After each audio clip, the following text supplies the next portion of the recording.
Hoy en El Foco contamos con uno de los científicos de mayor prestigio y repercusión a nivel mundial en el estudio del cáncer, el envejecimiento y las enfermedades minoritarias. Sus investigaciones han permitido el descubrimiento de más de 60 nuevos genes humanos y el análisis de sus funciones en procesos normales y patológicos. Para que usted se haga una idea, en 2001 el biólogo Craig Venter contó con él para formar parte del proyecto Genoma Humano, que consiguió por primera vez en la historia descifrar el ADN humano. En 2009 fue galardonado con el Premio Nacional de Investigación Santiago Ramón y Cajal. También en 2009 comenzó a codirigir la contribución española al Consorcio Internacional de Genomas del Cáncer, donde ha descifrado el genoma de centenares de pacientes con cáncer. Es académico de número de la Academia Europea y de la Real Academia de Ciencias de España y doctor honoris causa por varias universidades españolas y extranjeras. Sus trabajos han sido citados más de 70.000 veces y así podríamos seguir y le digo a usted que no pararía. Ahora, este genio de la ciencia, que le añado que es tremendamente humilde, diría que la humildad con piernas, acaba de publicar La levedad de las libélulas, este libro que ve usted detrás de mí, una maravillosa reflexión científica, filosófica, onírica, a través de un viaje por la historia de la medicina, cargado de abundantes referencias literarias, musicales y artísticas. En él, a partir de una libélula con la que se encuentra, reconsidera algunas ideas clásicas de la medicina, la salud y sus complejidades, y muestra cómo los problemas físicos y mentales se entrelazan, lo frágiles que somos los humanos. Bienvenido, Carlos López Otín. Hola, qué honor María, tenerte de nuevo aquí. Contento de estar aquí de nuevo contigo y tener esta conversación, que sé que es sobre unos temas en los que tú mismo has reflexionado y escrito muchísimo. Es un auténtico placer volver a contar contigo, como digo, en este plato. Tú dices en este viaje que es una especie de fábula en la que uno se adentra y de una forma tan bonita llega a entender lo importante que es el equilibrio entre el cuerpo y la mente, ¿no? Y que nuestra salud, dices, no es no tener enfermedades, la ausencia de enfermedad, sino el silencio de nuestro cuerpo, el silencio de nuestra mente y el equilibrio. Y de ahí la libélula, ¿no? Que es la imagen del equilibrio. Eso es. Primero, es cierto que es un libro de viajes. Muchas gracias por darte cuenta de eso, porque es un viaje al centro de la salud y al centro de la vida. Y yo espero que en alguna librería de las muchas que hay en España aparezca junto a 2 semanas por Nueva Zelanda en caravana o 3 días en París, libros de viajes. En este caso, porque es también un libro para leer, para escuchar, para sentir, para ver y para disfrutar. La idea de que la salud no es la ausencia de enfermedad únicamente es central en el libro, porque si te pregunto, María, ¿qué es lo que les deseas a tus padres, a tu hermano, a tu sobrino Elías, a tu sobrina Elvira? Les preguntas, te pregunto, ¿qué es lo que desearías en una sola palabra? Diría salud, salud es lo más importante. Luego, si es lo más importante, no puede ser en negativo, la ausencia de algo.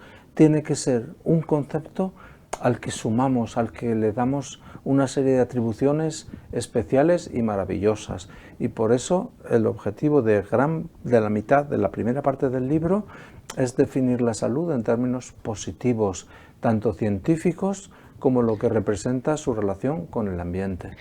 Es que hay más de 17.000 enfermedades, ¿no? Que tú has ido contando. Sí. Y somos tan frágiles. Tú analizas algunos de esos puntos que nos convierten en más frágiles, pero te pediría que los expliques. Sí. 17.000 enfermedades son muchísimas, distintas, ¿no? Es que es un milagro que estemos sanos, ¿no? O sea, los que estamos sanos, cuando dices 17.000. Sí, somos un milagro molecular, absolutamente, ¿no? Y lo impensable, lo improbable, lo milagroso es sobrevivir. ¿Cómo sobrevivimos? Pues gracias a que la evolución nos ha otorgado una serie de dones maravillosos, que son los que finalmente conforman en el libro la parte más científica de la ecuación de la salud. Y por eso conseguimos que cada cosa ocurra en su lugar. Tú dices, cada cosa ocurre en su momento, ¿no? Y tienes un artículo publicado en la revista Cell, precisamente de eso. Cada cosa en su lugar, ¿no? Como lo hablábamos hace un momento, como en la canción de Natalia Lafourcade, que dice que el lugar correcto. ¿Cuál es el lugar correcto? Aquel en el que hay el silencio necesario para permitir que el corazón hable de la verdad, ¿no? Para escuchar esa conversación. Pues nosotros dentro, en el corazón y en todos los órganos, tenemos una conversación molecular que tiene que ocurrir en el sitio preciso, en el momento preciso, segunda clave de salud, y tener la oportunidad de reparar. Se cometen errores, hay algunas desviaciones del plan, que podamos repararnos, ¿no? Y eso nos convierte en oportunidad de sobrevivir y llegar a algo tan maravilloso como que muchos seres humanos llegan a los 80, ¿no? Pero luego hay otros factores que podemos hablar, Carlos, si lo quieres. importante que es eliminar toxicidad alrededor, ¿no? La toxicidad humana que dices. Eso es. ¿En qué medida puede repercutir tener relaciones tóxicas alrededor, o cosas que a ti te intoxican en enfermedades? Decisiva. Aparte de los componentes científicos, estrictamente científicos, de mirarnos por dentro qué es lo que nos está pasando, analizarlo científicamente en los laboratorios, publicarlo en las revistas que puedan tener mayor difusión posible, hay que comprometer nuestro pensamiento con la idea de que hay emociones, sensaciones, disgustos que nos afectan profundamente. Y esos componentes hay que incluirlos en la ecuación de la salud. Uno de los términos de estos 9 que se colocan es precisamente lo que mencionas, la toxicidad, y por tanto es un término que hay que evitar. En la fórmula lleva un signo menos delante, menos toxicidad. Normalmente estamos acostumbrados a imaginar que toxicidad es la toxicidad ambiental, los productos químicos, los pesticidas, los microplásticos ahora, cambios en las radiaciones solares, los cambios traídos por el cambio climático, alteraciones, todo eso es toxicidad ambiental. Pero para mí la más importante para nuestra salud de la mayoría de los habitantes es la toxicidad humana, porque es nueva. Siempre ha habido oportunidad, o sea, bueno, y esa te acompaña, ¿no?, constantemente, ¿no? O sea, quien esté preocupado por claro, algo o quien esté al lado de alguien que le resulta tóxico, ¿no? Claro. Y entonces, ¿qué es lo que hace esto? Pues activa, por ejemplo, lenguaje científico, cambia los ritmos circadianos. Si cada día tenemos que venir a trabajar en un entorno que es tóxico para él, para la persona concreta, pues tus ritmos circadianos, los relojes, yo no llevo reloj, pero tengo muchos relojes, uno aquí dentro, el reloj supraquiasmático circadiano, y en cada tejido tengo una buena colección de relojes que controlan mi tiempo. Si estoy en un ambiente tóxico y negativo, esos ritmos circadianos se descompensan y entramos en jet lag social, que no corresponde a nuestros relojes internos con lo que tenemos alrededor. Pero además, otra cosa que nos pasa, por ejemplo, pues descompensamos los ritmos microbianos. Nosotros vivimos gracias a que, además de nuestros 30 billones de células humanas, tenemos 30 billones de células inhumanas, que no es que sean aliens extraños, son células bacterianas y de otros microorganismos, fundamentalmente microbianas, y la mayoría en lo que llamábamos antes flora intestinal, ¿no? La microbiota. El equilibrio entre estos dos mundos, el mundo humano y el mundo microbiano dentro de nosotros mismos, con un objetivo que es el de ayudarnos a sobrevivir cada día, se mantiene de una manera tan exquisita que cualquier perturbación puede distorsionarlo y entrar en disbiosis, que es una causa de enfermedad que afecta a muchos millones de personas y que probablemente en el futuro a muchos más. Esta pérdida del equilibrio entre estos dos mundos. Sin duda, una toxicidad humana cercana provoca disbiosis.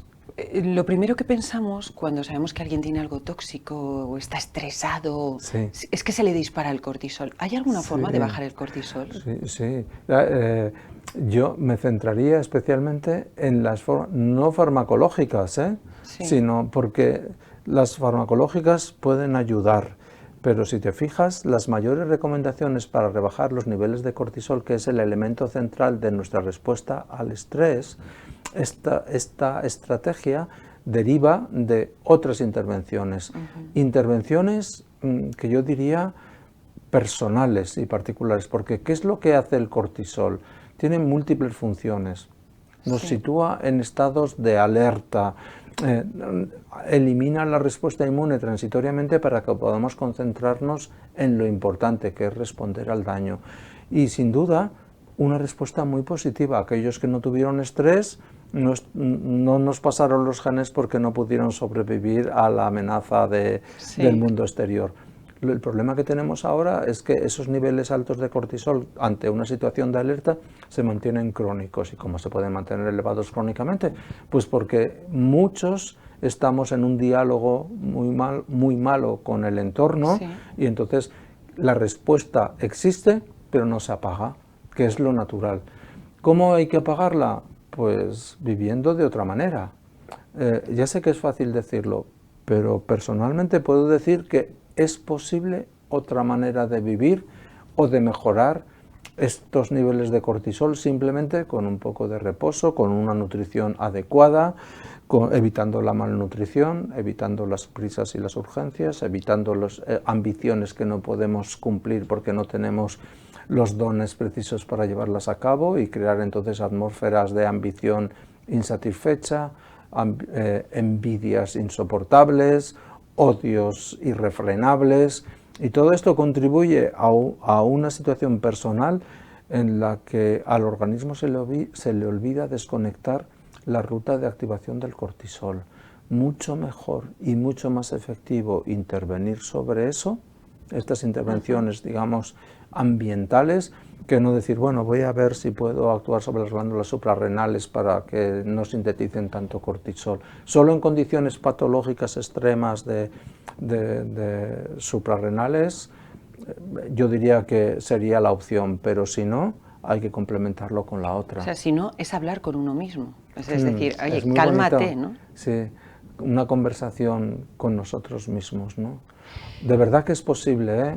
Es posible otra forma de vida, otra forma de entender la vida. Que afectan, perdona Carlos, Sí. otra de las cosas que afectan muchísimo a la salud es la tristeza. Vivimos en una epidemia mundial de tristeza, 1.000 millones de personas tienen algún tipo de trastorno. Oye, voy a repetirlo porque es que parezco... No, a mí me parece lo normal. No. Venga, voy. María, la imperfección es la naturalidad. Venga, va, pues ya llego tarde. A mí me parece genial. No, si vuelve a pasarte, no te pares, no te cortes. Venga. Perdón.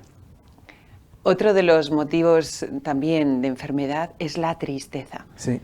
Vivimos en una epidemia de tristeza a nivel mundial. Eso es. 1.000 millones de personas en el planeta tienen algún tipo de trastorno mental ahora mismo, ¿no? Eso es una auténtica barbaridad. ¿En qué medida esos susurros de la tristeza afectan en nuestra salud? Pues cualquiera de las rutas bioquímicas que se ven afectadas por las enfermedades somáticas, por cualquiera de ellas, son unas pocas alteraciones epigenéticas, disminución de las estrategias de reciclado como la autofagia, todo esto positivas, desaparece la hormesis, que es una respuesta que nos anticipa a posibles o futuros daños, descompensamos los ritmos biológicos, ya sean circadianos o microbianos, nuestra respuesta inmune cae por los suelos. Todo esto son inducidos, estimulados, disparados por los eclipses de alma, por la tristeza, por la enfermedad. O sea que un aspecto muy importante del libro es demostrar, y con lenguaje científico pero accesible a todo el mundo, que en la ecuación de la salud biológica y la salud mental, ambos componentes, ambos mundos que tantas veces se han separado y se han discutido separadamente, incluso algunos científicos muy famosos en la historia pensaban que era imposible que todo surgiera del mismo sitio. Hoy podemos decir, por lo menos para mí, y hemos publicado artículos, yo creo que de mucha repercusión al respecto, son componentes de la misma ecuación, de manera que ese viejo aforismo de Juvenal de mens sana in corpore sano, hay que extenderlo, ¿no? Y entonces hay que decir mens sana in corpore sano y cuerpo sano, mens. corpore sano in mens sana. Totalmente, ¿no? Carlos, está probado ya que influye, dices, en las enfermedades, pero en el cáncer en concreto, esa enfermedad a la que le tenemos todos tanto miedo cuando la oímos, ¿no? Y hay un porcentaje muy alto de casos de cáncer que vienen provocados por eso, justamente, ¿no? Por las tristezas, las angustias. Ojo, es muy importante que hablemos de esto y muy importante decirlo con precisión absoluta, o sea que es una buena oportunidad. La inmensa mayoría de los tumores malignos surgen por la acumulación de daños genéticos, fundamentalmente mutaciones en el genoma, la mayoría adquiridas durante el paso del tiempo por nuestro diálogo por de la esas vida. Conversaciones que tenemos nosotros con nuestro exterior. Mutaciones, esas, muy pocas son hereditarias, esas están fuera de la conversación ahora mismo porque esas son parte de la brújula genómica que heredamos, pero son menos del 10%. La mayoría de los tumores surgen por estas mutaciones. Después aprendemos que además de las mutaciones contribuye otros lenguajes biológicos como el epigenoma o el metagenoma, que son aquellos que dan lenguajes cuyos cambios dan sentido gramatical a los genes, o sea, qué genes hablan o cuáles quedan en silencio. Y esto hace que se activen una serie de procesos. ¿Una mutación, un disgusto causa una mutación? Yo creo que no. O sea, no hay evidencia científica de que un estado emocional, podemos decir, muy deficiente o muy alterado o muy comprometido, sea una causa directa de mutaciones que causan cáncer. Yo eso no lo puedo avalar a día de hoy, aunque tengo muchos ejemplos que se lo aproximan, pero no puedo decir que es causal, puedo decir que es correlativo. Quizá viene, ¿no?, de una acumulación que ha ido Lo que sucede es que a unas células iniciadas, una célula iniciada en oncología es una célula que ha sufrido unas primeras mutaciones, pero no han sido suficientes para transformar una célula normal en una célula egoísta, inmortal y viajera, que es el punto final de un cáncer metastásico. O sea, son células iniciadas por mutaciones, por el diálogo, por fumar, por exposición, por errores de nuestra maquinaria de replicación. Una célula iniciada es capaz de progresar más rápidamente hacia un estado tumoral si el ambiente emocional está comprometido. Y esto tiene que tener un lenguaje molecular. ¿Cómo? Pues, por ejemplo, lo acabamos de decir, la respuesta normal a unos niveles altos de cortisol es disminuir la respuesta inmune, ¿no? Si tenemos de manera crónica por un disgusto, no nos ha causado una mutación, pero nos está rebajando la respuesta inmune, nos está rebajando la autofagia, sistemas de defensa. Entonces las células tumorales encuentran una vía para progresar. O sea, ¿no causan el cáncer las tristezas? No. ¿Contribuyen? Sí. ¿En cuántos casos? Depende. Hay tumores que tienen una penetrancia mutacional tan alta que no vale decir, bueno, pues da igual que estés alegre o triste, que no hay nada que hacer. Pero al revés, tumores que ya se han desarrollado o que están en vías de desarrollarse pueden verse potenciados por un estado de debilidad emocional traducido en debilidades mecanísticas y moleculares. Y ya por acabar, es que es muy importante esto para no crear confusión. Se puede tratar el cáncer con restauración, curar el cáncer con restauración emocional. No se puede curar el cáncer solo con eso. El cáncer lo curan los oncólogos, la medicina, cuando pueden. Que hoy este mensaje es importantísimo, porque hay mucha gente que dice, no, de manera homeopática, con meditaciones.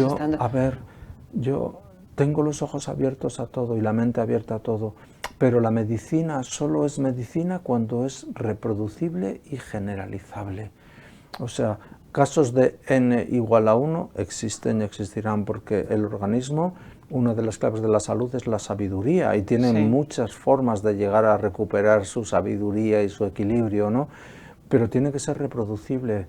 Un medicamento que solo funciona en 1 de cada 1000 personas no es medicamento, no tiene esa categoría. Ojalá cualquiera de las intervenciones adicionales pudieran ser generalizables y reproducibles. ¿Qué hay que hacer? Tienes un cáncer, es el oncólogo el que debe. ¿Necesitas ayuda suplementaria? Claro que sí, pero que cada uno siente cuál es. Por ejemplo, la psicología, la AECC, Asociación contra el Cáncer, cubre tratamientos psicológicos de soporte a los pacientes oncológicos a los que la Seguridad Social tiene más dificultades en llegar. Yo lo recomiendo muchísimo, ese soporte psicológico. Carlos, el 50% de los enfermos de cáncer se curan hoy, ¿no? Creo que ese es el porcentaje más ya. Pues bueno, el que yo había estado mirando era 50. Está subiendo muy lentamente ya, pero está subiendo, ¿eh? ¿Qué expectativas hay de que pueda llegar a ser un 100%? Yo creo que ¿Está eso cerca? No, para mí. No, y mira que soy optimista. Por eso es que tú eres el referente mundial, con lo cual... En el optimismo podrás decir. No, pero, en investigación de cáncer, eres uno de los que está ahí, ¿no? Bueno, he contribuido, sobre todo en estos últimos años, a esta mirada a los genomas en la que hemos podido ver realmente las dimensiones del naufragio molecular y genómico que es el cáncer, ¿eh? O sea, yo recuerdo haber visto leído el genoma de una paciente con cáncer, un tipo melanoma maligno que tenía unas 500.000 mutaciones en su genoma. O sea, eso era un desastre, un naufragio. ¿Se van a curar todos los cánceres? Yo creo que nos falta mucho para eso. ¿Se va a seguir aumentando la supervivencia de los cánceres, de los tumores malignos? Un sí rotundo, un sí rotundo. ¿Podemos pedir más de lo que podemos ofrecer a día de hoy? Mejor que no, porque se crean unas falsas expectativas que luego se interpretan como fracaso. Hoy, más del 80% de las pacientes con cáncer de mama se curan completamente, 80%, ¿eh? Es una cifra, yo cuando empecé a trabajar en esto podía ser el 30%, ¿no? Y sin embargo, un diagnóstico a una paciente con cáncer de mama genera un desastre emocional, un problema, ¿no? Entonces hay que tener esta confianza y esta esperanza y sobre todo hay que tener el compromiso de que ese 20%, en este caso, de cáncer de mama, en el que no hay respuesta de curación total, pero sí de extensión de la vida durante a lo mejor 10, 15 años, hay que llegar a avanzar muchísimo. El esfuerzo, sobre todo, hay tumores en los que estos porcentajes son bajísimos todavía. Prefiero no decir los nombres porque cualquiera que nos escuche dirá, jo, yo tengo ese, a ver si es que entonces no tengo ninguna opción. Siempre hay una opción, pero para mí, por ahora, viene de la medicina y del conocimiento. Es que con todas las cosas que se leen últimamente, ¿no? De nanorobots, de inmunología... Son progresos. Y parece que son como así las puertas que van a ver la luz definitiva. La inmunoterapia ha contribuido a curar ya melanomas que antes eran incurables y ha contribuido a mejorar. Pero ¿todos los tumores son susceptibles a la inmunoterapia? Por ahora no. Yo, de verdad, hace mucho daño las exageraciones porque entonces devalúan los logros. Claro, sí. Y entonces... se espera tanto que si se queda un poco más abajo ya parece poco, ¿no? Clave de salud, para mí, es aceptar la imperfección y la vulnerabilidad y saber que la verdad viene, sobre todo, de la capacidad humana de responder a la adversidad. ¿Cómo respondemos?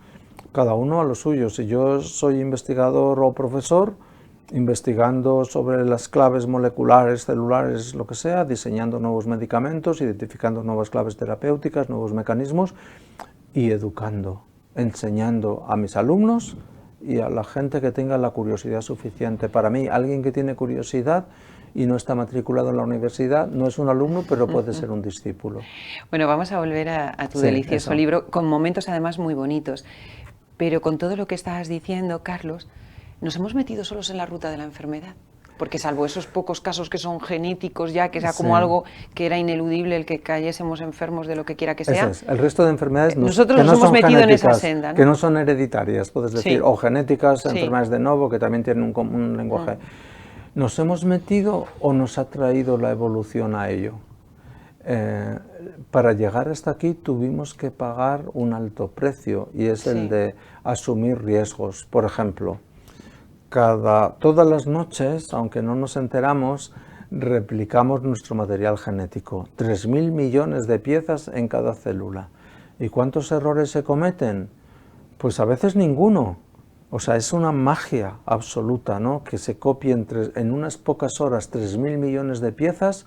Imagínate, tienes Con lo que cual teclear. lo importante que es dormir. Bueno, exactamente. ¿No? Descansar. Es descansar. Luego, pero de vez en cuando se cometen errores. Pocos. Porque tenemos también la posibilidad de reparar los maquinarias de reparación. Si no estamos en un estado de salud o de equilibrio bueno, nuestros mecanismos de reparación son peores y nuestros mecanismos de daño son más activos. Con lo cual nos desequilibramos por esa vía. Y a lo largo de la evolución, la imperfección en la copia del material genético hizo que nuestras antepasadas, modestas en teoría, bacterias, cometieran errores en su sueño de replicarse y crear otra igual, y con tiempo, unos 3.800 millones de años más o menos, llegamos a una especie con una complejidad muy grande en la que tenemos muchas células, 30 billones humanas, y necesitamos replicarlas y se cometen errores, y esas mutaciones nos situaron en una senda de evolución positiva porque llegamos hasta aquí.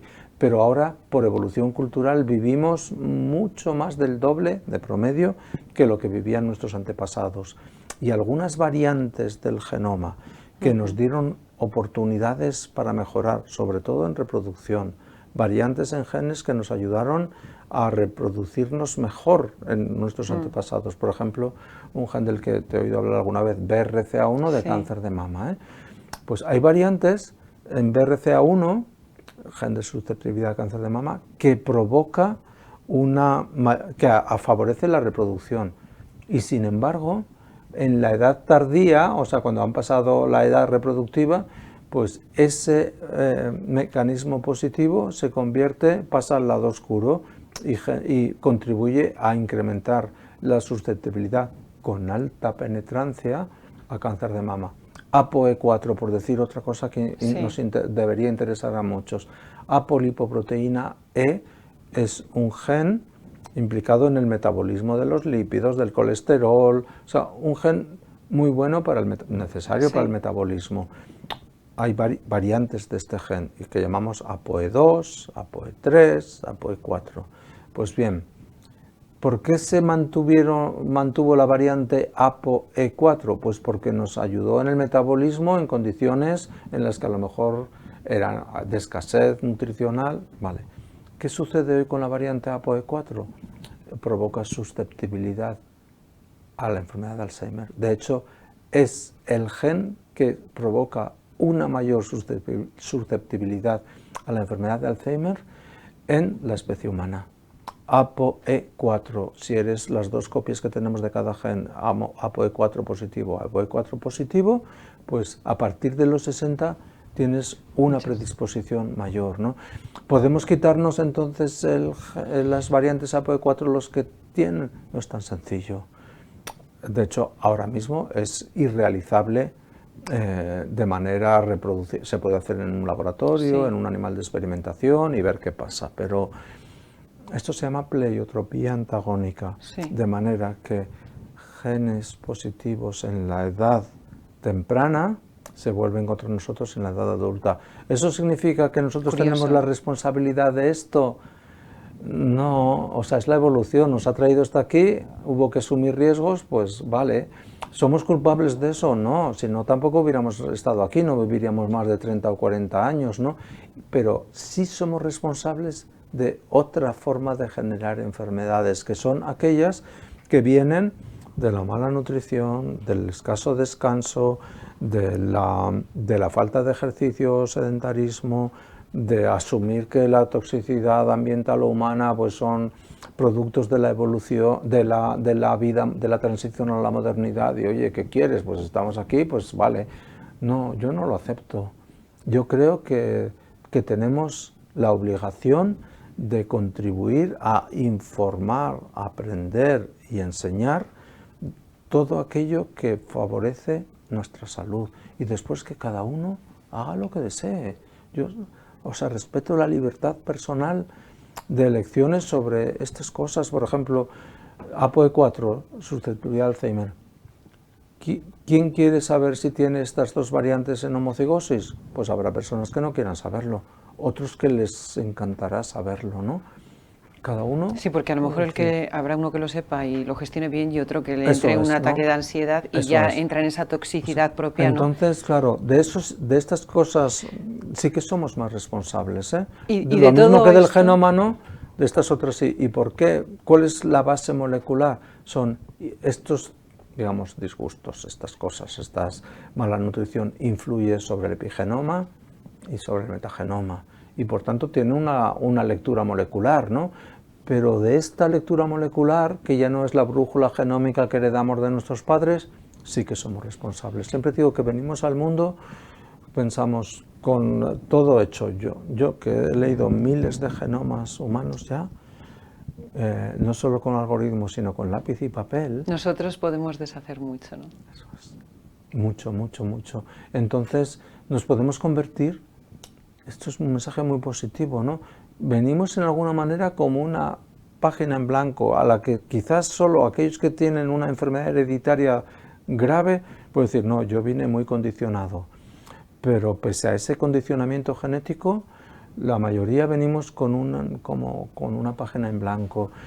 Incluso los que tienen condicionamiento genético demuestran, o a mí me han demostrado, que esa capacidad de resistir y mejorar ante la adversidad. Y bueno, hace muy pocos días todavía mi queridísimo discípulo Sami Basso ha muerto por una enfermedad causada por una mutación entre 3.000 millones. Y un ejemplo de persona, porque llegó a estudiar, a doctorarse, a trabajar contigo, a investigar. Tenía una esperanza de vida de 12 años. Y gracias a la investigación hecha en un pequeño laboratorio en la Universidad de Oviedo, creamos un ratón que tenía la misma mutación que él y que los otros 150 niños que hay siempre con esta enfermedad en el mundo. Una enfermedad genética. Luego, él no era responsable de nada, pero sí fue responsable de admitir su imperfección desde niño, ¿no? Él, o sea, supongo la primera vez que se miró al espejo que era distinto a los demás, pues soy distinto. Y después trabajó, estudió, se formó, asumió.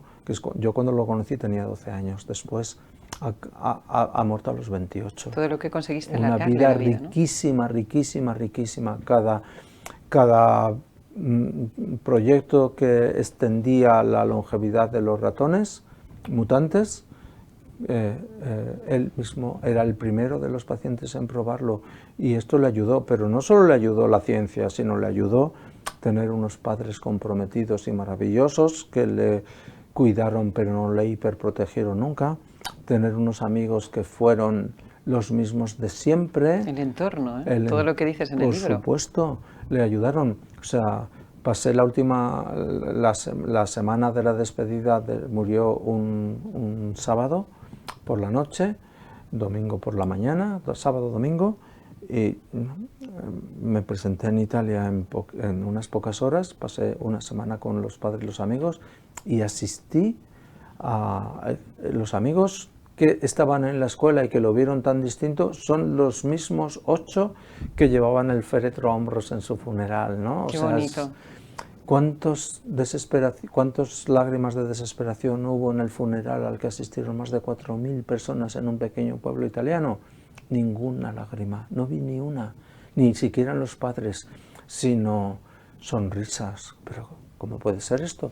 Sonrisas de celebración de una vida rica, una vida muy rica. A mí eso es lo que me gustaría, ¿no? Sí, el mensaje de quedarnos con lo positivo, ¿no? La vida rica en la que hizo tantas cosas. No buenismo, ¿eh? Todo lo que consiguió de más. A él le costó mucho esfuerzo también, ¿no? Todo. Pero fue a la universidad cuando cada día era su último. Esto lo hablamos durante mucho tiempo, he hablado con él a diario. Fue a la universidad.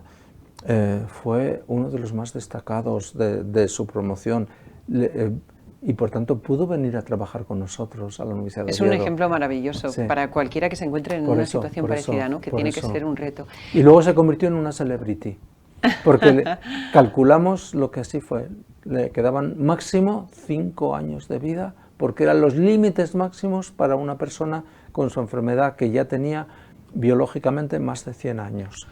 Y calculando esos 5, pensamos, no puedes seguir investigando porque un experimento cualquiera ahora complejo lleva más de 5 años hacerlo, pero tienes unos dones que puedes ayudar a muchísima gente. Y él siguió este consejo y se convirtió en un influencer en positivo. Influyó a muchísimas personas. Carlos, a mí también, ¿eh? Yo estoy convencida de que tú vas a influir en muchísima gente con este libro. Bueno, en todos Ojalá, los que lo lean, ¿no? Porque, ojalá. como decía antes, es como entrar en una especie de sueño onírico, ¿no? Sí, es una fábula en la que uno, bueno, pero leyendo, tú entraste escribiéndolo, que era, tú lo estabas imaginando, lo concebías. Eso es. Pero el que lo lee, y hablo de mí, que soy la que lo está leyendo, dice, guau, ¿no? Hablas del equilibrio, estabas hablando de la perfección, ¿no? Y de la importancia de ese equilibrio. Eso lo reflejas y empiezas el libro con El hombre de Vitruvio, de Leonardo da Vinci, ¿no? Sí. Y de hecho hay un guiño también en la propia portada, hombre, porque pones la libélula, pero tienes también, de repente, y dices, la libélula está puesta en el sitio del hombre de Vitruvio, ¿no? Y tú has hecho ahí la mezcla. Es perfecto, es el diseño de la portada. Muy bonito, sí. Una muy colaboración maravillosa con todo el equipo de Planeta Paidós, ¿no? Porque de verdad que disfrutamos, ¿eh? Y eso que ves es que es maravilloso. Es que de hecho yo me imaginé que Leonardo, me imagino y cuento cómo él creó el hombre de Vitruvio, cómo lo dibujó. Y dibujó primero una silueta humana con sus 2 brazos, sus 2 piernas, el torso y la cara de Leonardo, por eso digo que es un selfie. El hombre de Vitruvio es un selfie total, pero le pareció poco, le pareció estático, y entonces yo me imagino que esa noche, ese día había estado dibujando unas libélulas. Como el movimiento de la libélula, entonces, ¿no? claro, la libélula tiene 4 alas, pues voy a ver si duplico y entonces pues se ve. Es el hombre de Vitruvio, es una libélula. Decía al principio cuando te presentaba que el libro es un viaje también, ¿no? Sí. por el mundo de la cultura, del arte. Sí. Pues hablando de dibujos, pues un pintor ilustre, ¿no? Como Diego Rivera, con sus frescos tan conocidos, ¿no? Así es. Y tú dices que pintó una oda a la salud. Sí, el pueblo en demanda de salud, ¿no? Es un cuadro que hay que mirar, ¿eh? Como hay un código QR en el que se recoge una foto del mural, yo tuve la suerte de ver el vamos mural. a explicar que el libro tiene QRs y que ahí vienen explicadas cosas, va a disfrutar usted muchísimo. Y entonces hay que mirar ese cuadro con mucha atención, ¿no?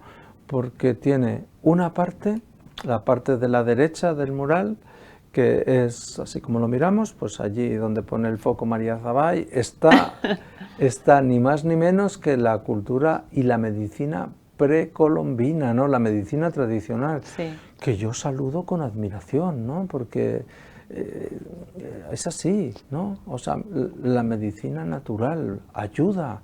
A mí muchas cosas que pueden ayudar no sustituyen. En la izquierda está la medicina actual, ¿no? Y aparece todo. Pero después en la parte de arriba del mural están los agentes sociales, como se dice en España, ¿no? Que pueden ser los empresarios, los políticos, los sindicatos, todo. Y al lado una familia que van al hospital a mostrar su adversidad. Tienen 2 niños, uno parece que tiene polio, el padre se ha debido romper un brazo trabajando, ¿no? Refleja la demanda de la salud. Y esto me hace pensar y decir que la salud también es el fruto de la equidad, ¿no? Porque si vivimos en un ambiente, digamos, de desigualdad extrema, algunos estarán sanos, pero otros estarán enfermos dentro del mismo país, del mismo entorno y tal, ¿no? Y esto hay que entenderlo y asumirlo completamente. Pero también el pueblo en demanda de salud, si estuviera ahora con Diego Rivera, le diría, ya, pero es que la salud es un don provisional y nadie lo puede garantizar. No puede haber un decreto. Bueno, imagina que después de esta conversación, nuestros representantes políticos en cualquiera de sus dimensiones deciden que vale, el pueblo demanda salud, pues se la concedo. No pueden. porque no se puede conceder la Hemos dicho, somos tan frágiles, claro, ¿no? Tan complicado nuestro pero organismo. ¿qué es lo que puede 17.000 conceder? enfermedades. Entonces, ¿qué le sugeriría a Diego? Bueno, en lugar de demanda de salud, ¿por qué no dices en demanda de atención? Sí, de cuidado. De cuidado, de acompañamiento. Otras formas de expresarlo. A otro grande al que le dedicas, bueno, un espacio maravilloso, es al gran escritor Cortázar, ¿no? Sí. Y en esa conversación onírica que tú tienes con él, de esa conversación extraes la fórmula de la salud. Sí. A ver, ¿por qué introduzco a Julio? Pues yo lo llamo Julio porque como hablo con él, ¿no? Bueno, es Julio, verdad, y porque sí. me cuenta cosas personales muy importantes. Hablo con él primero porque vivió en París y trabajó en París y toda su obra Rayuela lo escribió en París, todo esto, ¿no? Él vivía muy cerca de mi facultad y de mi casa, muy cerca, ¿no? Entonces, claro, pues formaba parte de mi paisaje. Él ya no estaba, pero formaba parte de mi paisaje. Rayuela es un libro esencial en mi vida porque me enseñó otra forma de leer, una forma en la que no es obligatorio leer el capítulo 1. Sí, se puede leer de varias formas. De varias formas y entonces el lector se vuelve cómplice del escritor, que es lo que me gustaría a mí siempre, ¿no? Y todo el tiempo buscando a la maga, ¿no? Eso es. Que la maga En es Rayuela, en Rayuela él busca a, bueno, en el personaje de Horacio Oliveira, él busca a Lucía la maga, que es también una entidad física, un amor, ¿no? Y lo busca por las calles de París, por los parques, por el Pont de Sars, mi favorito. Y la pregunta que se hace Rayuela es, ¿encontraré a la maga? Y sin embargo, Julio me pide que si puedo tener una cita con él en el Parc Montsouris, que es más salvaje que el Jardín de Luxemburgo, donde hay muchas escenas del libro, porque él tiene una pregunta que hacerme. Él sabe que yo estoy reflexionando sobre esto, que he escrito un artículo científico sobre estas cuestiones de los aspectos psicosociales o la adaptación, y me pregunta, a mí ya no tenía ni 70 años todavía, o sea que le quedaba recorrido, y dice, yo no quiero saber si encontraré a la maga o no, quiero saber si encontraré la salud. ¿Dónde queda? ¿Dónde está la salud? ¿No? Y esto me da pie para explicarle que él, que era un hombre imponente, casi 2 metros, gigante, poderoso, que disfrutó de la vida infinitamente, pero que también no paró de fumar nunca y beber. Y todos los fallos que cometió por el camino, y se los explico con serenidad. Digo, somos imperfectos, somos vulnerables, pero además tu vida te ha regalado mucha diversión, muchas alegrías, pero has tomado riesgos que ahora la salud te los está reclamando, ¿no? Entonces, después de esa conversación, él asume con enorme naturalidad que se va a morir. Y por eso me despido de él sabiendo los dos que es la última vez que nos vemos. Pero esa conversación me lleva a ir caminando hasta casa y en la Place de la Sorbonne saco una tiza y dibujo la rayuela de la salud, que tienen que ser.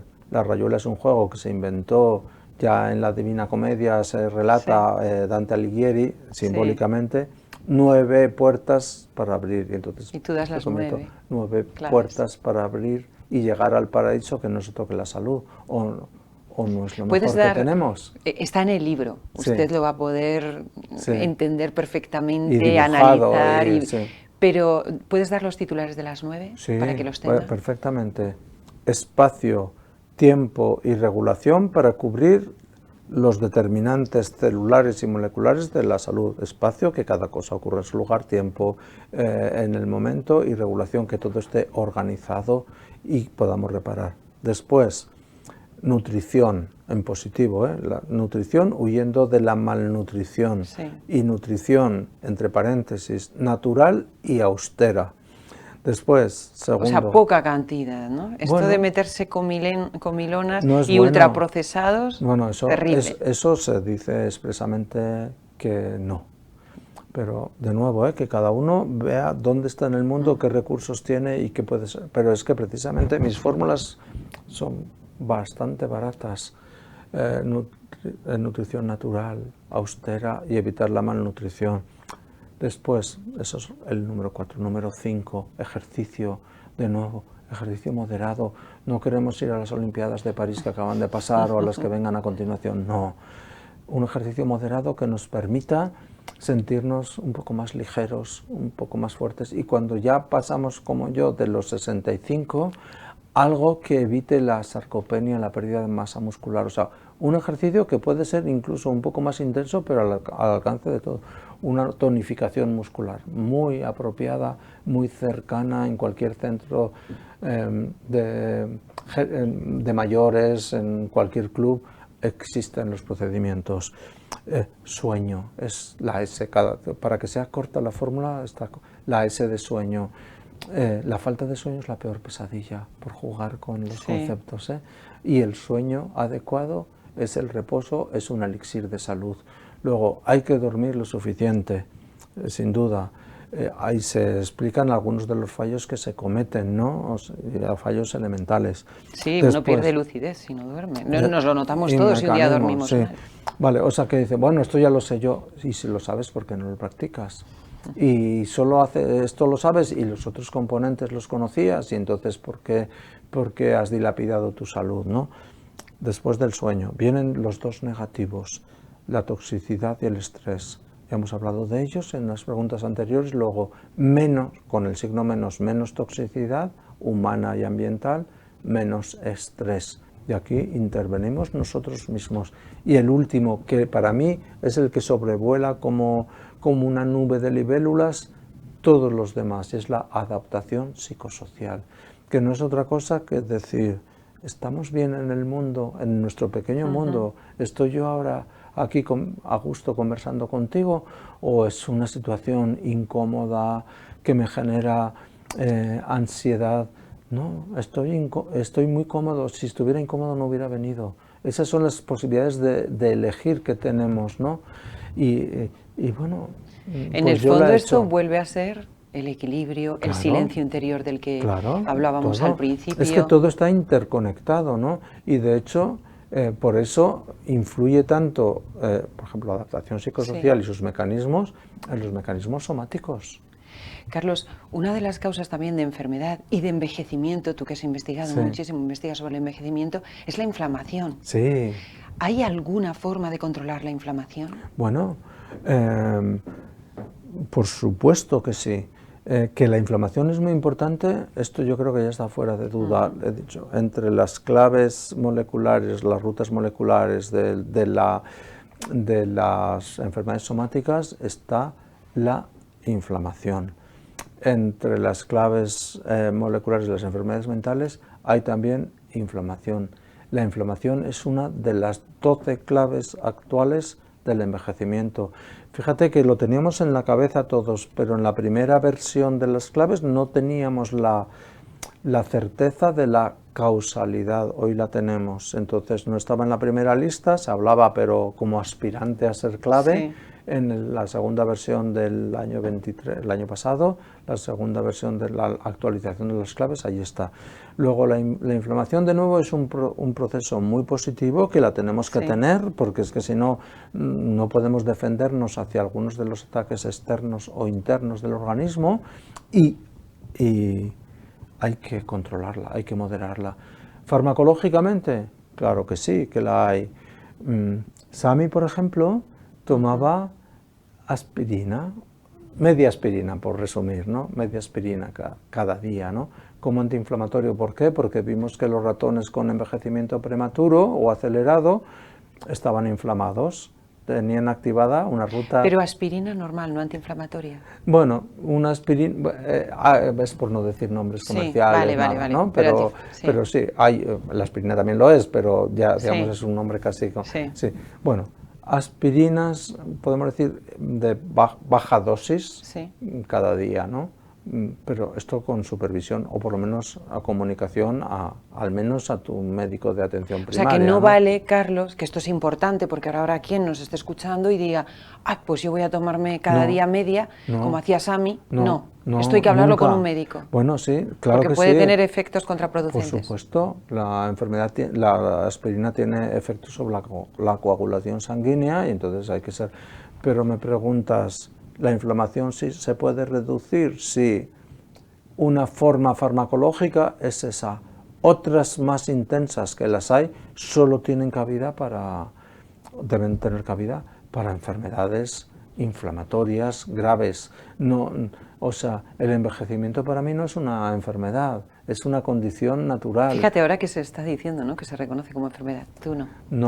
No, y de hecho es cierto que se pasó durante unos pocos meses, la OMS colocó el envejecimiento por primera vez como enfermedad, luego la quitó. Sí. Esto me recuerda a lo que yo llamo la coma de Oscar Wilde.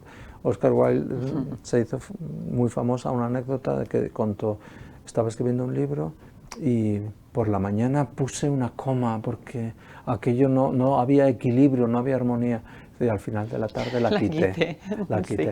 Pues eso es lo que ha pasado con el envejecimiento. Ojalá no se considere como una enfermedad porque entonces se medicalizará y yo creo que no hay que medicalizarlo. Luego, formas de rebajar la inflamación, todas las que hemos dicho, por no repetirnos, que rebajan nuestro estrés, la toxicidad humana, todo eso. O sea, intervenciones ambientales y nutricionales. Hay muchos alimentos que tienen propiedades naturales, que tienen propiedades antiinflamatorias. Yo procuro usarlos. Carlos, hablamos de los medicamentos, para terminar justamente esto. Hay gente que toma vitamina C porque ahora dicen que es muy anticancerígeno y llega y toma 2.000, 3.000, 4.000 miligramos al día y dice, es que esto es anticancerígeno. ¿Eso está bien? ¿Puede ser peligroso? Bueno, yo voy a decir mi experiencia personal. Es N igual a 1, es mi caso. Yo no tomo ningún suplemento de ningún tipo. Solamente dialogo con el ambiente a través de una nutrición lo más sana que puedo, lo más natural que puedo y lo más austera que puedo. Hago ejercicio moderado, pero activamente, pero hago ejercicio. Duermo pocas horas porque mi cuerpo se acostumbró desde hace muchísimos años a no necesitar mucho tiempo de sueño. Sin embargo, lo comenté hace poco, que cierro mucho los ojos. Quiero decir, en mi vida, en el día cotidiano, como son largos, puedo descansar, reposar la mente. Y como Milan Kundera, que también es otro de los protagonistas del libro, y vivía en París... La insoportable levedad del ser, Eso ¿no? es. La insoportable... Que además hay un guiño en el título. Exactamente. La insoportable levedad del ser, hay un guiño. Él vivía, y me lo encuentro en la calle, porque venía a la Filmoteca a ver un pase nuevo de la película y hablamos de la película de Juliette Binoche interpretada por Juliette Binoche sobre el libro. El libro de la insoportable levedad del ser comienza: quien busque el infinito, que cierre los ojos. Entonces, pues en el día a día, si eres activo, estás trabajando, estás pensando, estás escribiendo, de vez en cuando, varias veces al día, hay que buscar el infinito, ¿no?, para descansar. Entonces yo cierro los ojos. Que eso es, de nuevo, volvemos al silencio, el equilibrio, la armonía interior, ¿no? Luego, o sea, qué importante que es eso en nuestra salud. Como decíamos, nosotros solos nos hemos metido en la senda de la enfermedad y nosotros podemos salir un poco, ¿no, Carlos? Eso es, claro que sí, claro que sí. Además hay esperanza clarísima en que esto sea así. Hay esperanza. ¿Cómo lo resumiría? Nosotros todavía podemos ser los arquitectos de nuestra propia salud. Es practicar el arte de la salud, que es una parte muy importante, para mí la más, del arte de la vida.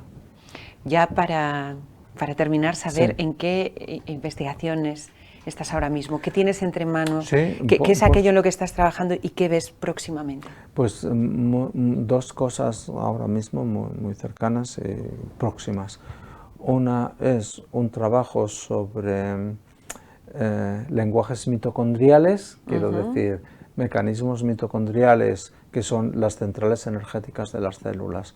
Nuestra energía para sobrevivir en forma de una molécula que se llama ATP se sintetiza en las mitocondrias, que son centrales energéticas que en realidad derivan de un proceso de canibalismo, porque hubo un tiempo en el que el oxígeno era un gas tóxico, nos estábamos intoxicando las células primitivas y se generaron unas bacterias que lograron sobreponerse a esta intoxicación, convirtiendo el oxígeno en energía. Este oxígeno tóxico, entonces las bacterias grandes que se estaban asfixiando, se comieron a estas pequeñas, pero no las destruyeron, sino que las dejaron en su interior. Por eso todas nuestras células de organismos evolucionados, todas nuestras células como organismos eucariotas, tienen dentro estos vestigios de células bacterianas y que tienen su propio genoma, el genoma mitocondrial, y se encarga de producir la energía para sobrevivir. Es un proceso biológico maravilloso, gracias al que estamos ahí. También es un genoma mitocondrial que genera enfermedades cuando hay mutaciones. Y pues hemos estado trabajando en algún aspecto en este sentido de influencia posible de alteraciones mitocondriales o genes que uno de ellos que descubrimos nosotros y que tiene algo que ver con la biología mitocondrial. Y otro muy importante para mí, en el que he trabajado muchísimo con Guido Kremer, mi amigo y colaborador y mejor estímulo intelectual, y por eso se le dedica el libro, y es en intentar trasladar las claves del envejecimiento, estas que se han convertido en el artículo más citado en la historia de la ciencia del envejecimiento, a la práctica clínica, de una manera rigurosa y señalando las malas interpretaciones y hacia dónde irá el futuro. O sea que estas son las dos líneas de investigación. Y respecto a la actividad creativa, tal vez escriba sobre Sami Baso. Qué bonito homenaje a Sami. Sí. Le hemos rendido un bonito recuerdo precioso, aquí, ¿no? Precioso. A Sami, merecidísimo, además, porque es ejemplo para mucha gente, puede serlo, ¿no? Para aquellos que no conocen su caso. Muchísimo, y como lo hablamos, y él era tan religioso y creía en la trascendencia, esto me lo regaló cuando decidimos que sí, a ver, súbelo un poco, Carlos, para que puedan meterlo en el plano. Me gusta tenerlo en la mano, vean. ¿no? Es el ataúd de San Francisco, y entonces él se sometió a una intervención que nunca se había hecho en la historia de la medicina, y sobrevivió, y era para extender la vida, era una operación de corazón, 5 años, y entonces al entrar en el quirófano, fue en Roma, yo fui a Roma para estar con él, porque era una despedida tal vez, me regaló este ataúd de San Francisco, él la llevaba colgada y la llevó hasta el final de su tiempo, incluso fue enterrado con la cruz de San Francisco, entonces yo lo llevo siempre como recuerdo, y como él creía en la trascendencia, pues aquí está Sami. Pues nos vamos a despedir con el bonito recuerdo de Sami. Y también con eso que has dicho, que es precioso, de que podemos ser nuestros propios arquitectos, ¿no? Sí, arquitectos de nuestra propia vida, de nuestra propia salud, ¿no? Artistas, incluso. Artistas. El arte de la salud y de la vida. Pues aquí con este pedazo de artista científico de renombre internacional, como decía al principio, que ha hecho tantas cosas.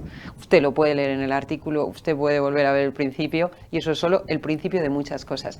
Pues nos despedimos, como digo, con este artista, con este arquitecto de nuestra salud. Disfrute mucho del libro, lo va a hacer sin duda, estoy convencida de ello, porque va a aprender y se va a sentir relajadísimo. Es como un viaje de salud, sí. Carlos. Así es, gracias María, porque lo entiendes muy bien.